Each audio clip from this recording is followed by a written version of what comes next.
করব কাজ গর্ব দেশ, করব কাজ গর্ব দেশ। ভাই 16 বছর এই মাঠে আমরা আসতে পারি নাই, 16 বছর আসতে পারে নাই, আসতে দেয় নাই, কিন্তু আল্লাহ তাআলা আজকে সেই মাঠে আসার সুযোগ আপনাদেরকে করে দিয়েছে।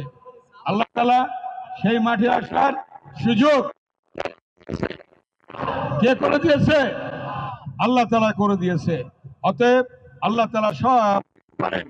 বেগম খালেদা জিয়াকে ঘর ছাড়া করেছে, আল্লাহ তাআলা আরেকজনকে দেশ ছাড়া করে দিয়েছে। কে করবে এটা?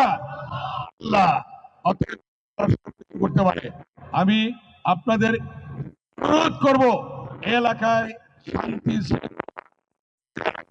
শাবক হিসাবে 5 বার এমপি বানাইছেন, এখনো শাবক হিসাবে সেই কাজগুলি আমি করব ইনশাল্লাহ।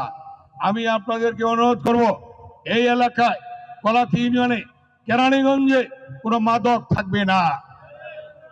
যদি কেউ মাদক খায়, বিক্রি করে, সে যে দলেরই হোক, বিএনপির হলেও তাকে আগে ধরবেন, আপনারা আগে ধরবেন। কোনো মাদক থাকবে না। যে মাদক খাবে, যে ব্যবসা করবে, তাকে আপনারা ধরিয়ে দিবেন পুলিশের হাতে।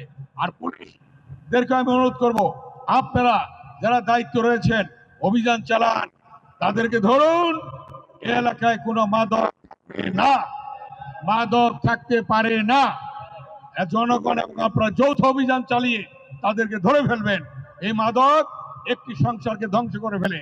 এই মাদক খেলে বাবা মাকে পিটায়, স্ত্রীকে পিটায়, সংসারে অশান্তি সৃষ্টি করে, 2টা পয়সার জন্য খুন খারাপি করতে যায়। একটা সংসার যখন ধ্বংস হয়ে যায়, তাহলে রাষ্ট্র অকার্যকর হয়ে যায়। কারণ রাষ্ট্র হয়েছে সংসারগুলি নিয়েই রাষ্ট্র প্রতিষ্ঠিত হয়েছে। অতএব সংসার অকার্যকর হইলে রাষ্ট্র কার্যকর হয়ে যায়। এটা কখনোই আমরা হতে দেব না, আপনারা হতে দেবেন না। তাই অনুরোধ করব, ভূমি দখল করা যাবে না, চাঁদাবাজি করা যাবে না, মাদক সেবন করা যাবে না। এই ব্যাপারগুলি আপনারা দয়া করে খেয়াল রাখবেন। এটাই আমার বিনীত অনুরোধ আপনাদের কাছে।